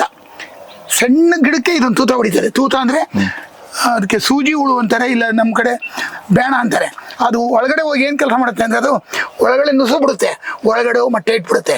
ಅದು 1 ವಾರಕ್ಕೆ ಆ ಕಾಯಿ ಎಷ್ಟಿದೆ ಅದ್ರೊಳಗಡೆ ಎಲ್ಲ ಮರಿ ಮಾಡಿಬಿಡುತ್ತೆ. ಅಲ್ಲಿ ಕಾಯಿ ಬೆಳೆಯೋದಿರಲಿ, ಅದನ್ನು ಸುಟ್ಟಾಕಿ ಮರಿ ಮಾಡಿ ಆಚೆಗೆ ಹೋಗುತ್ತೆ. ಒಂದು ಹುಳು 1000 ಹುಳ ಮಾಡುತ್ತೆ. ಆ ಹುಳ ಹೊರಗಡೆ ಬಂದು 1000 ಜೇನು ಹುಳ ಹಿಂಗೆ ಎಲ್ಲ ಕಡೆ ಓಡಾಡುತ್ತೆ. ಅದೇ ಥರ ಈ ಹುಳ ಹೋಗಿ ಎಲ್ಲ ಕಡೆ ಡ್ಯಾಮೇಜ್ ಮಾಡುತ್ತೆ. ಈಗ ಹೊಸದಾಗಿ ಇವತ್ತಿನ ಸೈಂಟಿಫಿಕ್ ಪ್ರಕಾರ ಭಾಳ ಚೆನ್ನಾಗಿ ಕಂಡುಹಿಡಿದಿದ್ದಾರೆ. ಒಂದು ಡಬ್ಬ ತಗೊಂಡು ಮುಚ್ಚಳ ಹಾಕ್ಬಿಟ್ಟು ಸೋಪ್ ಥರ ಒಂದು ಮಾಡಿದ್ದಾರೆ. ಅದ್ರ ಹೆಸರು ಗೊತ್ತಿಲ್ಲ, ಗಣೇಶ ಆಮೇಲೆ ಹೇಳ್ತಾರೆ. ನನ್ನ ಮನೇಲಿದೆ, ಹೇಳಬೇಕು, ನನಗೂ ನೆನಪಿಲ್ಲ ಅದು. ಅದನ್ನು ಒಂದು ಸೋಪ್ ಥರ ಒಂದು ಪೀಸ್ ಡಬ್ಬೆಳಗೆ ಹಾಕ್ಬಿಟ್ಟು ಒಂದು 3 ಡಬ್ಬಿ, ನಮ್ದು ಈಗ 2 ಗುಂಟೆ ಜಾಗದಲ್ಲಿ 2 ಡಬ್ಬ ಇಟ್ಟರೆ ಸಾಕು. ಆ ಸ್ಮೆಲ್ಲಿಗೆ ಸೂಜಿ ಹುಳ ಅದರೊಳಗಡೆ ಸತ್ತೋಗ್ಬಿಡುತ್ತೆ. ಸೂಜಿ ಹುಳ ಸಾಯುತ್ತೆ. ಅದೇ ಜೇನು ಹುಳ ಒಳಗಡೆ ಹೋಗಲ್ಲ. ಆ ಸೂಜಿ ಹುಳಿಗೆ ಅಟ್ರಾಕ್ಷನ್ ಆಗೋದೇ ಒಂದು ಕಂಡುಹಿಡಿದಿದ್ದಾರೆ ಈಗ. ಆ ಸೋಪ್ ಹಾಕಿದ್ರೆ ಕಂಟ್ರೋಲ್ ಆಗ್ತದೆ. ಆಮೇಲೆ ಜೇನು ಹುಳ ಅಂತೀವಿ. ಜೇನು ಹುಳ ನಾವು ಸಾಕಬೇಕು, ಅದು ಬೇರೆಯವ್ರ ತೋಟಕ್ಕೆ ಹೋಗೋ ಕೆಲಸ ಮಾಡುತ್ತೆ. ಹಾಗಾಗಿ ಪ್ರತಿಯೊಬ್ಬರು ಒಂದು 2-3 ಪೆಟ್ಟಿಗೆ ಜೇನು ಸಾಕೋದ್ರಿಂದ ಪರಾಗಸ್ಪರ್ಶ ಚೆನ್ನಾಗಾಗುತ್ತೆ. ಸೋರೆ ಗಿಡ ಅದು ಪರಾಗಸ್ಪರ್ಶ ಆಗದೆ ಹೋದರೆ ಕಾಯೇ ಬಿಡಲ್ಲ. ಒಂದೊಂದು ಸೋರೆ ಬೀಳು 50-100 ಕಾಯಿ ಬಿಡುತ್ತೆ. ಕೆಲವು ಬೀಳು 2-3 ಬಿಡುತ್ತೆ. ಕಾರಣ ಏನಂದರೆ ಅದು ಪರಾಗಸ್ಪರ್ಶ ಆಗಲ್ಲ. ಗಂಡು ಹೂವನ್ನ ತಗೊಂಡೋಗಿ ಅದು ಹೆಣ್ಣು 7 ಗಿಡಕ್ಕೆ ಅದನ್ನು ಪರಾಗಸ್ಪರ್ಶ ಮಾಡಿದಾಗ ಮಾತ್ರ ಸೋರೆಕಾಯಿ ಬಿಡುತ್ತೆ. ಟೆರೇಸ್ ಗಾರ್ಡನ್ ಬಗ್ಗೆ ಅಂದ್ರೆ ಬೆಂಗಳೂರಿನಲ್ಲಿ ಶಹರದಲ್ಲಿ ಬದುಕೋರಿಗೆ, ಈಗ ನೀವಿಲ್ಲಿ 3 ಗುಂಟೆ ಹೇಳ್ತೀರಿ, ಅವ್ರಿಗೆ ಒಂದಲ್ಲಿ 10 ಅಡಿ ಜಾಗ, 10 ಅಡಿ ಜಾಗ, 20 ಅಡಿ ಜಾಗ ಇರ್ತದೆ. ಅದರಲ್ಲಿ ಮನೆಗಾಗ ತರಕಾರಿ ಮಾಡ್ಕೊಂಡು ಹೇಗೆ ಅಂದ್ರೆ ನಿಮ್ಮ ಅನುಭವದಲ್ಲಿ? ಹೌದು, ನಮ್ಮ ಅನುಭವದಲ್ಲಿ ನಾನು ತುಂಬಾ ಜನಕ್ಕೆ ಹೋಗಿ ಮನೆಗೆ ವಿಡಿಯೋ ಕೊಟ್ಟಿದ್ದೀನಿ. ಅಲ್ಲಿ ಮಣ್ಣಿರಲ್ಲ, ಅದಕ್ಕೆ ಬೇಕಾದಂಗೆ ಈಗ ಡೀಸೆಲ್ ಕ್ಯಾನ್ಗಳು ಬಂದಿದೆ, ಡಮ್ಮಿನ ಕ್ಯಾನ್ಗಳು ಬಂದಿದೆ. ಆಮೇಲೆ ಯೂಟ್ಯೂಬಲ್ಲಿ ಬುಕ್ ಮಾಡಿದ್ರೆ ರೌಂಡು ಪಾಲಿಥಿನ್ ಬ್ಯಾಗ್ಗಳು 20 ರೂಪಾಯಿ ಸಿಗುತ್ತೆ. ಐಟಮ್ ಏನ್ ಬೇಕಾದ್ರೂ ಸಿಗುತ್ತೆ. ದುಡ್ಡು ಕೊಟ್ರೆ ಎಲ್ಲ ಬರುತ್ತೆ. ಅದನ್ನ ಪ್ಲಾನ್ ಮಾಡ್ಕೊಂಡು ಮಣ್ಣು ಅದೆಲ್ಲ ತುಂಬಿ ಸಾಂಬಾರ್ ಬೀಜ ಹಾಕೋಬಹುದು, ಬಳ್ಳಿಗಳು ಸೌತೆ ಬಳ್ಳಿ ಹಾಕೋಬಹುದು, ಬಸಳೆ ಸೊಪ್ಪು ಒಂದು ಹಾಕೋಬಹುದು, ಬೀನ್ಸ್ ಒಂದು 2 ಬಳ್ಳಿ ಹಾಕೋಬಹುದು, ಶುಂಠಿ ಹಾಕೋಬಹುದು, ಅರಿಶಿಣ ಪುಡಿ ಕೊಂಡ್ಕೊಬರ್ಬೋದು. ಅದೇನು ಅರಿಶಿಣಕ್ಕೆ ಜಾಸ್ತಿ ವಿಷಯ ಇರಲ್ಲ, ಅದು ಬೆಳೆಯೋದೇ ಕಷ್ಟ. ಸಿಗುತ್ತೆ ಅರಿಶಿಣ ಪುಡಿ ಒರಿಜಿನಲ್ ಸಿಗುತ್ತೆ. ಶುಂಠಿ ಮಾತ್ರ ಪ್ರತಿಯೊಬ್ಬರು 1 kg ಶುಂಠಿನ ಮನೆ ಹತ್ರ ಹಾಕೊಳ್ಳಿ ಅಂತ ಹೇಳ್ತೀನಿ. ಸಾಂಬಾರ್ ಸೊಪ್ಪು ಇವತ್ತು ಹಾಕ್ತೀವಿ, ನಾಳೆ ಸತ್ತೋಗುತ್ತೆ, ಮತ್ತೆ ಬೇರೆ ಹಾಕ್ಬೋದು. ಸಾಂಬಾರ್ ಸೊಪ್ಪು ಹಾಕಿರೋದಕ್ಕೆ ಸಬ್ಸಿಗೆ ಸೊಪ್ಪು ಹಾಕೋದು, ಸಬ್ಸಿಗೆ ಸೊಪ್ಪು ಹಾಕಿದ್ದಕ್ಕೆ ಸೊಪ್ಪು ಅದನ್ನೇ ಹಾಕ್ಬಾರ್ದು. ಸಾಂಬಾರ್ ಸೊಪ್ಪು ಹಾಕಿರೋದಕ್ಕೆ ಸಾಂಬಾರ್ ಸೊಪ್ಪು ಹಾಕ್ಬಾರ್ದು. ಅದು ಕಿತ್ತ ಮೇಲೆ ಚೇಂಜ್ ಮಾಡ್ತಾ ಹೋಗ್ಬೇಕು, ತೊಟ್ಟಿಗಳು ಚೇಂಜ್ ಮಾಡ್ತಾ ಹೋಗ್ಬೇಕು. ಅದರಿಂದ ಟೆರೇಸ್ ಗಾರ್ಡನ್ನಲ್ಲಿ ಪ್ರತಿಯೊಬ್ಬರು ಚೆನ್ನಾಗಿ ಬೆಳ್ಕೊಂತ ಇದ್ದಾರೆ. ಆಮೇಲೆ ಕೆಲವರು ಹೇಳ್ಬೋದು ನಾವು ಮಾಡಿ ಮೇಲೆ ಯಾವ ಥರ ಬೆಳೆಯೋದು, ನೀಟಾಗಿ ಟೈಲ್ಸ್ ಹಾಕಿಟ್ಟಿದ್ದೀವಿ ಅಂತಾರೆ. ಏನೂ ಇಲ್ಲ ಸರ್. ಸ್ಟೀಲ್ ಒಳಗಡೆ ಮಣ್ಣು ತುಂಬೋದು, ಬೀಜ ಹಾಕೋದು, ಗಿಡ ಬರುತ್ತೆ. ಅದು ಗಿಡ ಬಂದರೆ ಹಬ್ಬವರೆಗೂ ದಿನ ಹೋಗಿ ನೋಡಬೇಕು. ನೀವು ಇವತ್ತೋಗಿ ಸಂಬಾರ ಬೀಜ ಹಾಕೋದಾಗಲಿ, ಬೀನ್ಸ್ ಹಾಕೋದಾಗಲಿ ಯಾಕೆ ಬಂದರೆ ಅದು ಫಲ ಕೊಡಲ್ಲ. ಡೈಲಿ ಒಂದು ರೌಂಡ್ ವಾಕ್ ಹೊರಗಡೆ ಹೋಗೋದು ಬಿಡಿ, ಗಾರ್ಡನ್ ಒಳಗಡೆ ಹೋಗಿ ಅದನ್ನ ಬೀಳು ಹಬ್ಸೋದು, ಅದಕ್ಕೆ ದಾರಕ್ಕೆ ಅದೇ ಹೇಳ್ಕೊಡುತ್ತೆ. ಬೀಳು ಸುಮ್ಮನೆ ಹೋಗಲ್ಲ, ಅದು ಬೀಳು ಹಬ್ಬಿಸ್ತಾ ಹೋಗ್ಬೇಕು, ಚೆನ್ನಾಗಿ ಬರುತ್ತೆ. ಗಾರ್ಡನ್ನಲ್ಲಿ ಏನೆಲ್ಲ ತರಕಾರಿ ಮಾಡ್ಬೋದು, ಯೂಟ್ಯೂಬಲ್ಲಿ ನೋಡ್ತೀರಾ, ಹೇಳೋದು ಕೇಳ್ತೀರಾ. ಆದರೆ ನಾನು ಹೇಳೋದಿಷ್ಟೇ, ಮನೆಗೆ ಬೇಕಾಗುವುದು 100ಕ್ಕೆ 95 ಭಾಗ ಜನಕ್ಕೆ ತರಕಾರಿ ಮಾಡೋ ಅವಶ್ಯಕತೆ ಇದ್ದರೂ ತರಕಾರಿ ಮಾಡಿ. ನೀವು ಮಾಡಿದ್ರೆ ಏನಾಗುತ್ತೆ, ಪಕ್ಕದ ಮನೆಯವ್ರಿಗೆ ಜಾಸ್ತಿ ಆದರೆ ನಿಮಗೆ ಕೊಡ್ತಾರೆ, ನಿಮಗೆ ಜಾಸ್ತಿ ಆದರೆ ಪಕ್ಕದ ಮನೆಯವ್ರಿಗೆ ಕೊಡ್ತಾರೆ. ಹಾಗಾಗಿ ಬೆಂಗಳೂರು ಅಂತ ಟೌನು ನಾನು ನೋಡಿದ್ದೀನಲ್ಲ, ಅದು ಒಂದೇ ಅಲ್ಲ, ದೇಶದಲ್ಲಿ ಎಲ್ಲೇ ಆಗಲಿ ಟೌನಲ್ಲಿ ಪ್ರತಿಯೊಬ್ಬರು ಆರ್ಗ್ಯಾನಿಕ್ ತರಕಾರಿ ಬೆಳೆದು ಅವ್ರ ಜೀವನ ಹಸನು ಮಾಡ್ಕೊಳ್ಳೋದು ಒಳ್ಳೇದು ಅಂತ ನನ್ನ ಭಾವನೆ. ನನಗೆ 1.5 ಗುಂಟೆ ಒಟ್ಟಿಗೆ ಒಂದು 3 ಗುಂಟೆ ಜಾಗ ಇದೆ. ಈ 1.5 ಗುಂಟೆ ಜಾಗ ನೋಡ್ಕೊಬಂದು ಇದು ನಮ್ಮ ಮನೆಗೆ ತೋಟಕ್ಕೆ ಹೋಗೋದು ರಸ್ತೆ, ಲಾರಿ, ಟ್ಯಾಕ್ಟ್ರು, ಬುಲ್ಡೋಸರು ಎಲ್ಲ ಓಡಾಡ್ತಾವೆ. ಇಲ್ಲಿ ಆ ರೋಡ್ ಪಕ್ಕದಲ್ಲಿ ಬೇಲಿ ಮಾಡಿದ್ದೀನಿ, ಒಂದು ಚಿಕ್ಕದಾಗಿ 8 ಅಡಿ ಅಗಲಕ್ಕೆ ಒಂದು ಬೇಲಿ ಮಾಡಿದ್ದೀನಿ. ಬೇಲಿ ಪಕ್ಕದಲ್ಲಿ ರೋಡ್ ಪಕ್ಕದಲ್ಲಿ ವೇಸ್ಟೇಜ್ ಜಾಗ ನೋಡಿ, ಅಲ್ಲಿ ಕಾಣ್ತಾ ಇದೆ. ಈ ವೇಸ್ಟೇಜ್ ಜಾಗದಲ್ಲಿ ಒಂದೇ ಲೈನು ಬದನೆ ಗಿಡ 8 ಅಡಿ 60 ಪೈಸೆಗೆ ಸಿಗುತ್ತೆ. ಗಿಡ ಕೆಂಪು ಬದನೆ, ಕುಳ್ಳು ಬದನೆ ಅಂತಂದು ಗಿಡಗಳು ನೆಟ್ಟಿದ್ದೆ. ಅದಕ್ಕೂ ಆ ಗಿಡಗಳಿಗೂ ಬಡ್ಡೆಗೆ ರೋಗ ಬರುತ್ತೆ. ರೋಗ ಬಂದು ಕೆಲವು ಸತ್ತಿದೆ, ಆದ್ರೂ 1 ಕ್ವಿಂಟಲ್ ಅಂದಾಜು ಬಿಟ್ಟಿದೆ ಅದು ಈ ಮುಳುಗಾಯಿ ಗಿಡ. ಆಮೇಲೆ ಇದ್ರ ಮೇಲೆ ತಂತಿ ಕಟ್ಟಿದ್ದೀನಿ ನೋಡಿ, ವೇಸ್ಟೇಜ್ ತಂತಿ. ಈ ತಂತಿಗೆ ಒಂದು ಪ್ಲಾಸ್ಟಿಕ್ ದಾರ, ಒಂದು ತಂತಿ ಕಟ್ಟಿದ್ದೀನಿ, ಸೈಡಿಗೂ ಪ್ಲಾಸ್ಟಿಕ್ ದಾರ ಕಟ್ಟಿದ್ದೀನಿ. ಮುಖ್ಯವಾಗಿ ಆ ಸೈಡಲ್ಲಿ ಒಂದು 120 ಅಡಿ ಉದ್ದಕ್ಕೆ ಹಾಲ್ಸುಂಡೆ ಬಳ್ಳಿಗಳನ್ನ ಒಂದು 6 ಇಂಚು, 7 ಇಂಚು, 8 ಇಂಚು ಹಾಕಿದ್ದೆ. ಆ ಬಳ್ಳಿಗಳು ಹಬ್ಕೊಂಡು ಮೇಲೆ ಹೋಯ್ತು, ಮೇಲೋಗಿ ಬಾಗ್ತು. ಹೆಚ್ಚು ಕಡಿಮೆ ಆ ಬೇಲಿಲಿ ಈಗಿಲ್ಲ, ಎಲ್ಲ ಕುಯ್ದು ಬಿಟ್ಟಿದ್ವಿ. ಈಗ ನೋಡೋದಕ್ಕೆ 1, 2 ಇದೆ, ಶಾಂಪಲ್ ಬೇಕಾದ್ರೆ ಕಾಣುತ್ತಲ್ಲಿ ಇಳಿ ಬಿದ್ದಿದೆ, ತೋರಿಸ್ತೀನಿ. ಬಟ್ ಒಂದು ಲೈನು ಹಾಲ್ಸುಂಡೆ, ಒಂದು ಲೈಡು ಬದನೆ. ಇನ್ನು ಮಧ್ಯದಲ್ಲಿ 10 ಅಡಿಗೆ ಒಂದೊಂದು ಹೀರೆಬೀಳು, ತುಪ್ಪಿರೆಬೀಳು, ಪಟ್ಲಕಾಯಿ ಬೀಳು ನೋಡಿ. ಇಲ್ಲಿ ಇದು ಹಾಗಲಕಾಯಿ ಬೀಳು ನೋಡಿ, ಹಾಗಲಕಾಯಿ ಇಲ್ಲಿ ಬಿಟ್ಟಿದೆ ನೋಡಿ, ಚಿಕ್ಕ ಚಿಕ್ಕ. ಇದಕ್ಕೆ ಬೇಣ ಹೊಡಿತಾ ಇತ್ತು, ಈಗ ಔಷಧಿ ಹೊಡೆದಿದ್ದೀನಿ, ಕಾಣುತ್ತೆ ನೋಡಿ. ಇಲ್ಲಿ ಹಾಗಲಕಾಯಿ ಎಲ್ಲ ಕುಯ್ದಿದ್ದಾರೆ ಈಗ ನೋಡಿ. ಇದು ಚಿಕ್ಕದು, ಇದಕ್ಕೆ ಬೇಣ ಹೊಡೆದಿಲ್ಲ. ಇದು ಇವತ್ತು ಇಷ್ಟಪ್ಪ ಇರ್ತದೆ, ಒಂದು ವಾರಕ್ಕೆ 1/2 ಅಡಿ 1 ಅಡಿ ಬಂದ್ಬಿಡುತ್ತೆ. ಇದು ವೈಟ್ ಹಾಗಲಕಾಯಿ. ಆಮೇಲೆ ನೋಡಿ ಮುಂದೆ ಬಂದರೆ ನೋಡಿ ಬದನೆಕಾಯಿ ನಾನು ನಿಂತಿದ್ದೀನಿ ನೋಡಿ, 5 ಅಡಿ ಎತ್ತರ ಇದೆ, ಮೇಲೆ 1 ಅಡಿ ಎತ್ತರದಲ್ಲಿ 4 ಅಡಿ 4 ಅಡಿ ಆಗಿ ಬಂದಿದೆ. ಅದು ಕಾಯಿ ಯಾವ ಥರ ಬಿಟ್ಟಿದೆ, ನಾವು ಹೇಳೋದಕ್ಕಿಂತ ನೀವು ಕಣ್ಣಲ್ಲಿ ನೋಡಿ. ಇವತ್ತೆಲ್ಲ ಎಲ್ಲ ಹೋಮ್ ಟೆಕ್ ಕುಯ್ದಿದೆ, ಚಿಕ್ಕದು, ದಪ್ಪ ಬರಲ್ಲ ಇದು ನೋಡಿ. ನೋಡಿ ಚಿಕ್ಕದು, ನೋಡಿ ಚಿಕ್ಕದು. ಇಲ್ಲಿ ಒಳಗಡೆ ಎಲ್ಲ ಫುಲ್ ಬಿಟ್ಟಿದೆ ಸರ್. ಗಿಡಕ್ಕೆ 1 kg 2 kgವರೆಗೂ ಬಿಡುತ್ತೆ ಸರ್ ಇದು ನೋಡಿ. ಆಮೇಲೆ ಕೆಂಪು, ಇದು ಕೆಂಪು ಬದನೆ, ಎಣ್ಗಾಯಿ ಮಾಡೋದಕ್ಕೆ ಇದು ಕೆಂಪು ಬದನೆ. ಇದರಲ್ಲಿ ಸಾಯೋದು ಅಂತ ಹೇಳ್ತೀನಲ್ಲ ನೋಡಿ, ಇಲ್ಲೊಂದು ಗಿಡ ಸತ್ತೋಗಿದೆ. ಏನಕ್ಕೆ ಅಂದರೆ ಗಿಡದಲ್ಲಿ ಒಂದು ರೋಗ ಬರ್ತದೆ, ಅದು ಏನು ಅಂತ ನಾವು ಕಂಡುಹಿಡಿಯೋಕ್ಕಾಗಿಲ್ಲ. ನೋಡಿ ಈ ಗಿಡ ನಿನ್ನೆ ಇದ್ದೀನಿ ನೋಡಿ, ಕಾಯಿ ಬಿಟ್ಟಿದೆ. ನಿನ್ನೆ ಚೆನ್ನಾಗಿತ್ತು, ಇವತ್ತು ನೋಡಿ ಎಲೆ ಉದುರ್ತಾ ಇದೆ. ಅದೇನಾಗಿದೆ ಅಂದರೆ ಬೇರಲ್ಲಿ ಒಂದು ಹುಳ ಹೊಡಿತದೆ. ಇದಕ್ಕೆ ನಾವು ಔಷಧಿ ಹೊಡೆದ್ರೆ ಆರ್ಗ್ಯಾನಿಕ್ ಹಾಳಾಗುತ್ತೆ ಅಂತೇಳಿ ಕಿತ್ತೆ ಹಾಕ್ಬಿಡೋದು. ಅದು ಕಿತ್ತು ನೋಡಿ ಗಿಡನ ಕಾಯಿ ಕುಯ್ಕೊಬಿಟ್ಟು ಇದನ್ನ ದೂರ ಹಾಕ್ಬಿಡ್ತೀವಿ. ಇದನ್ನ ಅವಾಗ ಉಳಿದಿದ್ದು ನೋಡಿ, ಫಸಲು ಚೆನ್ನಾಗಿದೆ. ನೋಡಿ ಹಣ್ಣಾದ್ಮೇಲೆ ನೋಡಿ, ಇದು ಆರ್ಗ್ಯಾನಿಕ್ ಇರೋದ್ರಿಂದ ಇದಕ್ಕೆ ನೋಡಿ ತೂತ ಹೊಡೆದು ರೋಗ ಬಂದಿದೆ. ಈ ಗಿಡಕ್ಕೆ ತೂತ ಬಂದು ರೋಗ ಬಂದಿದೆ. ಇದು ಕಂಟ್ರೋಲ್ ಮಾಡೋಕೆ ಏನು ಮಾಡ್ತೀವಿ, ಬೇವಿನ ಎಣ್ಣೆ ಹೊಡಿತೀವಿ. ಅದೇ ನಾವು ಫೆಸ್ಟಿಸೈಡ್ ಹೊಡೆದ್ರೆ 20 ದಿನ ತರಕಾರಿ ತಿನ್ನಂಗಿಲ್ಲ. ಅದನ್ನೆಲ್ಲ ಕಿತ್ತು ಒಂದು ಕಡೆ ಹಾಕ್ತೀವಿ. ನೋಡಿ ಈ ಮೇಲೆ ಹೂ ಆಗ್ತಾ ಇರೋದು ಕಾಣ್ತಾ ಇದೆ ನೋಡಿ, ಮೇಲ್ಗಡೆ ಬ್ಲೂ ಕಲರ್ ಹೂ ಇದೆಯಲ್ಲ, ಇದು ನೇರಳೆ ಕಲರ್ ಹೂ ಇದೆಯಲ್ಲ, ಹೂ ಎಷ್ಟಿದೆ ಅಷ್ಟು ಕಾಯಿ ಬಿಡುತ್ತೆ. ಕರೆಕ್ಟ್. ಇದು ನೋಡಿ ವೇಸ್ಟ್ ಆಗೋ ಜಾಗ, ಈ ಜಾಗದಲ್ಲಿ ಏನು ಬೆಳೆಯಲ್ಲ ಅಂತಾರೆ. ನಾನು 1 ಲೈನು ಬದನೆ ಗಿಡ ಹಾಕಿ, ನಾನು ನಮ್ಮದು ಸ್ಟೇಟಸ್ ಇದೆ ನಮ್ಮ ಫ್ಯಾಮಿಲಿಯವ್ರದ್ದು, ಆ ಸ್ಟೇಟಸ್ಗೆ ವಾರಕ್ಕೊಂದು ವೀಡಿಯೋ ಮಾಡಿ ಹಾಕಿದ್ದೆ. ಅದು 1 ಇಂಚು ಗಿಡ ತಂದಿದ್ದು ನಾನು, ಅದೀಗ 6 ಅಡಿ 4 ಅಡಿ ಎತ್ತರ ಬಂದಿದೆ. ನೋಡಿ ಹೀರೆಕಾಯಿ ಅಂತ ಹೇಳಿದ್ನಲ್ಲ, ಹೀರೆಕಾಯಿ ಬದುಕಲ್ಲ. ಏನಕ್ಕೆ ಅಂದರೆ ನೋಡಿ ಸತ್ತೋಗಿದೆ. ಇದು ಎಲ್ಲಿ ಚಿಕ್ಕ ಭಾಗ ಆಗುತ್ತೆ, ಈ ಚಿಕ್ಕ ಭಾಗದಲ್ಲಿ ನೋಡಿ ಹುಳ ಹೊಡೆದಿದೆ ನೋಡಿ, ಹುಳ ಹೊಡೆದು ಒಣಗೋಗಿದೆ, ಒಳಗಡೆ ಎಲ್ಲ ತಿಂದಾಕ್ಬಿಡುತ್ತೆ. ಇದು ಒಣಗಿ ಡ್ಯಾಮೇಜ್ ಆಗಿರೋದು, ತೂತ ಬಿದ್ದು. ಇದರೊಳಗೆ ಇದೇನಾಗಿದೆ, ಹುಳ ಹೊಡೆದು ಇದನ್ನು ಸಾಯಿಸೋದು ಮುಖ್ಯ ಅಲ್ಲ, ಜನಗಳಿಗೆ 1 ಕಾಯಿ ಹೋಯ್ತು ಅಂತ ತಿಳ್ಕೊಳ್ತಾರೆ, ತಪ್ಪು. ಇದು ಒಳಗಡೆ ಹುಳ ಹೋಗಿ ತೂತ ಹೊಡೆದು ಮರಿ ಮಾಡುತ್ತೆ. ಮರಿ ಮಾಡಿ ಇದು ತುಂಬ ವೈಟು ಸೂಜಿ ಹುಳುಗಳು ಬರುತ್ತೆ. ಇದು 100 ಹುಳುಗಳು ಬಂದು 100 ಗಿಡಕ್ಕೆ ಹೋಗ್ಬಿಡುತ್ತೆ. ಅದರಿಂದಲೇ ಸ್ಟಾರ್ಟಿಂಗಲ್ಲಿ ಇದಕ್ಕೆ ಔಷಧಿ ಹೊಡಿಬೇಕು.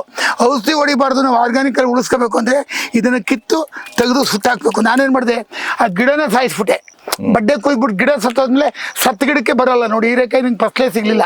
ಭಾಳ ಚೆನ್ನಾಗಿ ಬಂದಿದ್ದು ನೋಡಿ, ಸತ್ತೋಗಿದೆ. ನಾನದು ಯಾವಾಗ ನಾನು ಬಡ್ಡೆ ಕಿತ್ತಾಕ್ತೆ ಹುಳುಗಳೆಲ್ಲ ಹಾರೋಗಿದೆ. ಈಗ ಅದು ಬೇರೆ ಕಡೆ ಹೋಗಿ ಕೂತ್ಬಿಡುತ್ತೆ. ಹಾಗಾಗಿ ಹುಳುಗಳದ್ದು ಕಂಟ್ರೋಲ್ ಮಾಡೋದು ಭಾಳ ಕಷ್ಟ ಇದೆ. ಅದು 1-2 ಗಿಡ ಬಂದರೆ ಗಿಡನ ಕಿತ್ತಾಕೋದು. ನೋಡಿ ಬದನೆ ಗಿಡ ಸತ್ತೋಗಿದೆ, ನಂದು ಏನು ಚೆನ್ನಾಗಿ ಬಂದಿದೆ ಅಂತ ಹೇಳಲ್ಲ, ಬಂದಿರೋ ಗಿಡ ಚೆನ್ನಾಗಿದೆ, ಸತ್ತೋಗಿರೋ ಗಿಡ ಕಿತ್ತಾಕಿದ್ರೆ ಟೈಮ್ ಆಯ್ತಿದ್ದು. ನೋಡಿ ಇದು ಸೌತೆ ಅಲ್ಲ, ಇದು ಹಾಲು ಸರಕ್ಕೆ ಬಿಡ್ತಾ ಇದೆ ಬಳ್ಳಿ. ಅದು ಮಳೆ ಬಂದ್ಮೇಲೆ ಈಗ ಕಾಯಿ ಬಿಡಬೇಕು. ಈಗ ಚಿಕ್ಕದು ಬಿಡ್ತಾ ಇದೆ. ಈಗ ತೆಗಿಬಿಡಿ, ತೋರಿಸಿ. ನೋಡಿ ಚಿಕ್ಕದಾಗಿ ಬಿಡ್ತಾ ಇದೆ ಕಾಯಿ, ಈಗ ಸ್ಟಾರ್ಟ್ ಆಗಿದೆ ಬಿಡಕ್ಕೆ. ಇನ್ನು ಮಳೆ ಕಡಿಮೆ ಆದ್ಮೇಲೆ ಮಳೆ ಶುರುವಾಗುತ್ತೆ, ಕಾಯಿ ಬಿಡುತ್ತಿದ್ದು. ಆಮೇಲೆ ಇದು ಸಿಹಿ ಸೋರೆಕಾಯಿ, ಇದು ಈ ಕಡೆದು. ನನಗೆ ಸ್ವಲ್ಪ ಜಾಗ ಇತ್ತಲ್ಲ, ನಾನು 1 ಇಂಚು ಜಾಗ ವೇಸ್ಟ್ ಮಾಡಿಲ್ಲ. ಮೇಲ್ಗಡೆ ಬೀಳ್ ಹಬ್ಬಕ್ಕೆ ಆ ಕಡೆ ಸೈಡಲ್ಲಿ ಹಾಲ್ಸುಂಡೆ, ಈ ಕಡೆ ಸೈಡಲ್ಲಿ ಸೀಮೆ ಬದನೆಕಾಯಿ, ಮಧ್ಯದಲ್ಲಿ ಈಗ ಖಾಲಿಯಾಗಿದೆ ಜಾಗ. ಅದು ನಾನು ಮೊನ್ನೆ ನಾನೇ ಕ್ಲೀನ್ ಮಾಡಿರೋದು, ನಾನೇ ಹತ್ತೆ ಮಾಡಿರೋದು, ನಾನೇ ಸ್ವಂತ ಕೆಲಸ ಮಾಡಿದ್ದೀನಿ. ಅದಕ್ಕೀಗ ಬೀಜಗಳನ್ನ ಒಗ್ಗಾಕ್ತೀನಿ. ಹೆಚ್ಚು ಕಡಿಮೆ ಇಲ್ಲಿ ಕೆಳಗಡೆ ಹುಳ್ಳ ಬಿಂತು 1 ಕ್ವಿಂಟಲ್ ಬಂದಿದೆ. 2 ಲೈನ್ ಹಾಕಿದ್ದೆ, ನಿನ್ನೆ ಕ್ಲೋಸ್ ಆಯ್ತದು, ನಿನ್ನೆ ಕಿತ್ತು. ಅದಕ್ಕೆ ನೋಡಿ ಈಗ ಬೀಜ ಒಗ್ಗಾಕೋದಕ್ಕೋಸ್ಕರ ಈಗ ಮಣ್ಣೆಲ್ಲ ಹದ ಮಾಡಿ ರೆಡಿ ಮಾಡಿದ್ದೀನಿ. ನಾಳೆ ಬೀಜ ಹಾಕ್ತೀನಿ ಅದಕ್ಕೆ. ವೀಕ್ಷಕರೇ, ಇಲ್ಲಿಯವರೆಗೆ ಈ ತರಕಾರಿ ತೋಟದ ಬಗ್ಗೆ, ತರಕಾರಿ ತೋಟದ ಒಂದು ಸಣ್ಣ ಪುಟ್ಟ tour, small tour of vegetable ಇದು, ಅದನ್ನು ಮಾಡಬೇಕು ಅಂತ ಇಲ್ಲಿ ಬಂದಿದ್ದೆ ನಾನು ಸಕಲೇಶ್ಪುರಕ್ಕೆ. ತೇಜ್ಪಾಲ್ ಅವರು ಎಷ್ಟು ಶ್ರಮದಿಂದ ಪ್ರೀತಿಯಿಂದ ಅದನ್ನು ಮಾಡಿದ್ದಾರೆ ಅಂತಂದರೆ, ಅವ್ರು ಹೇಳಿದಾಗ ಎಲ್ಲರಿಗೂ, ನನಗೆ ಆಗಲೂ ನಿಮಗಾಗ್ಬೋದು, ಮಾಡಬೇಕು ಅಂತ ಆಸಕ್ತಿ ಹುಟ್ಟುತ್ತದೆ. ಆದರೆ ಒಂದು ಮಾತ್ರ ಗಮನಿಸಬೇಕು, ನಿಮಗೆ ಆಸಕ್ತಿ ಹುಟ್ಟೋದು ಮುಖ್ಯ ಅಲ್ಲ, ಅದನ್ನು ದಿನಾಲೂ ಆ ಆಸಕ್ತಿಯನ್ನು ಉಳಿಸ್ಕೊಂಡು ಅದನ್ನು ಮಕ್ಕಳ ಹಾಗೆ ಪ್ರೀತಿಯಿಂದ ನೀವು ಅದನ್ನು ಇಷ್ಟಪಟ್ಟು ಮಾಡಿದ್ರೆ, ತೇಜ್ಪಾಲ್ ಅವ್ರು ಹಾಗೇ ನಮ್ಮ ತೋಟಗಳಲ್ಲಿ, ನಮ್ಮ ಫಾರ್ಮ್ ಹೌಸಲ್ಲಿ, ಅದಕ್ಕಿಂತ ಮುಖ್ಯವಾಗಿ ಬೆಂಗಳೂರಿನಂಥ ಶಹರದಲ್ಲಿ ಇರುವ ಟೆರೇಸಲ್ಲಿ, ನೀವು ವೆಂಕಟ್ ಅಂತ ನನ್ನ ಫ್ರೆಂಡಿಂದೊಂದು ಟೆರೇಸ್ ಫಾರೆಸ್ಟ್ ವಿಡಿಯೋ ಮಾಡಿದ್ದೆ, ಅದು ಸಿಕ್ಕಾಪಟ್ಟೆ ಜನ ನೋಡಿದ್ದಾರೆ. ಆಮೇಲೆ ಎಲ್ಲ ಮೀಡಿಯಾದವರು ಹೋಗಿ ಮಾಡಿದರು. ಅವರು ಟೆರೇಸ್ ಮೇಲೇ ಅಡವಿ ಥರದ ಮರಗಳನ್ನು ಬೆಳೆಸಿದ್ದಾರೆ. ಮತ್ತು ಎಲ್ಲ ತರಕಾರಿ, ಎಲ್ಲ ಹಣ್ಣು ಹಂಪಲು ನುಗ್ಗೆ ಎಲ್ಲವನ್ನು ಬೆಳೆಸ್ತಾರೆ. ಅದನ್ನು ನಿಮಗೆ ತೋರಿಸಿದ್ದೇನೆ. ಇದು ನಮ್ಮ ದೈನಂದಿನ ಬದುಕಿವತ್ತು. ಅವ್ರು ಹೇಳ್ದಂಗೆ ಸಣ್ಣ ಅವರೆಲ್ಲ ಹಾರ್ಟ್ ಅಟ್ಯಾಕ್ ಆಗ್ತಾ ಇದ್ದಾರೆ, ಕ್ಯಾನ್ಸರ್ ಬರ್ತಾ ಇದೆ, ಇನ್ನೊಂದು ಆಗ್ತಾ ಇದೆ, ಸ್ಕಿನ್ ಪ್ರಾಬ್ಲಮ್ಮು, ಎಲ್ಲದಕ್ಕೂ ಸಮಸ್ಯೆ ಇರುವುದೇ ನಮ್ಮ ಆಹಾರ, ಅದರಲ್ಲೂ ಮುಖ್ಯವಾಗಿ ತರಕಾರಿ. ಆ ತರಕಾರಿಯನ್ನು ಬೆಳ್ಕೊಳ್ಳೋದು ಹೇಗೆ ಅಂತ ನಿಮಗೆ ಇವತ್ತು ತೇಜ್ಪಾಲ್ ಅವ್ರ ಮೂಲಕ ನಾನು ತಿಳಿಸ್ಕೊಡ್ಬೇಕು ಅಂತ ಬಹಳ ಆಸೆ ಪಟ್ಟಿದ್ದೆ. ಅದು ನಿಮಗೂ ಇಷ್ಟ ಆಯಿತು ಅಂತ ಅಂದ್ಕೊಳ್ತೇನೆ. ನೀವು ಕಮೆಂಟ್ ಮಾಡಿ, ನಿಮಗೇನಾದ್ರು ಪ್ರಶ್ನೆಗಳಿದ್ರೆ ಕೇಳಿ, ಮತ್ತೆ ತೇಜ್ಪಾಲ್ ಅವ್ರ ಹತ್ರ ಕೇಳಿ ನಾನು ಉತ್ತರಿಸುವ ಕೆಲಸವನ್ನು ಮಾಡ್ತೇನೆ. ವೀಕ್ಷಕರೇ, ಇಲ್ಲಿ ಮಾತಾಡ್ತಾ ಇರುವಾಗ ಈ ಸಕಲೇಶ್ಪುರದ ಮಜಾ ಏನು ಅಂತಂದ್ರೆ, ನೋಡಿ ಚಸ್ಮಾ ಎಲ್ಲ ಬ್ಲರ್ ಆಗ್ತಾ ಇದೆ, ಮಳೆ ಬರ್ತಾ ಇದೆ, ಒಂಥರ ಸ್ಪ್ರಿಂಕ್ಲರ್ ಆಗ್ತಾ ಇದೆ. ಅದ್ರ ಮಧ್ಯೆನೇ ನಾವು ನಿಂತು ಮಾತಾಡ್ತಾ ಇದ್ದೇವೆ. ಕೊಡೆಗಿಡೆ ಹಿಡ್ಕೊಂಡು ನಾವೇನೋ ಇಲ್ಲಿ ಇದು ಮಾಡ್ಲಿಕ್ಕೆ ಆರ್ಟಿಫಿಷಿಯಲ್ ಆಗಿ ಏನೂ ಮಾಡ್ಲಿಕ್ಕೆ ಹೋಗಿಲ್ಲ. ನೈಸರ್ಗದ ಮಧ್ಯೆ ಕೂತು ನಿಂತು ಅವರ ಅನುಭವಕ್ಕೆ ಬೆಳಕು ಹಿಡಿಯುವ ಕೆಲಸ ಮಾಡಿದ್ದೇನೆ. ದಯವಿಟ್ಟು ಇದನ್ನು ಫಾಲೋ ಮಾಡಿ, ನನ್ನ ಚಾನಲನ್ನು ಸಬ್ಸ್ಕ್ರೈಬ್ ಮಾಡಿ, ಮತ್ತು ಅದನ್ನು ಹೆಚ್ಚು ಶೇರ್ ಮಾಡಿ. ಎಲ್ಲರ ಬದುಕಲ್ಲೂ ಒಂದು ಹಸಿರು ಅರಳಲಿ, ಮತ್ತು ಆರೋಗ್ಯಕ್ಕೆ ಆಹಾರವೇ ಮೂಲ. ಮತ್ತು ಏನಾದರೂ ರೋಗ ಬಂದರೆ ಅದಕ್ಕೆ ನಮ್ಮ ಅಡುಗೆ ಮನೆಯೇ ಔಷಧಾಲಯ. ಹಾಗಾಗಿ ನಮ್ಮ ಬದುಕನ್ನು ನಾವೇ ಕಟ್ಕೋಬೇಕು. ಅದಕ್ಕೆ ತೇಜ್ಪಾಲ್ ಅವರ ಅನುಭವ ನಿಮಗೆ ದಾರಿ ಬೆಳಕಾಗತ್ತೆ ಅಂತ ಅಂದ್ಕೊಳ್ತೇನೆ. ತೇಜ್ಪಾಲ್ ಅವರಿಗೆ ಆಯುಷ್ಯ ವೃದ್ಧಿಯಾಗಲಿ. ಅವರು ಈ ಕೆಲಸವನ್ನು ಇದೇ ಥರ ಮಾಡಿ ಅವರು ಒಬ್ಬ ರೈತನಾಗಿ ಇಷ್ಟು ಗಟ್ಟಿಯಾಗಿ ಬದುಕನ್ನು ಜೀವವನ್ನು ಬೆಳ್ಕೊಂಡಿದ್ದಾರೆ. ನಾವು ಅವರ ದಾರಿಯಲ್ಲಿ ಸಾಗೋಣ. ನಮಸ್ತೆ.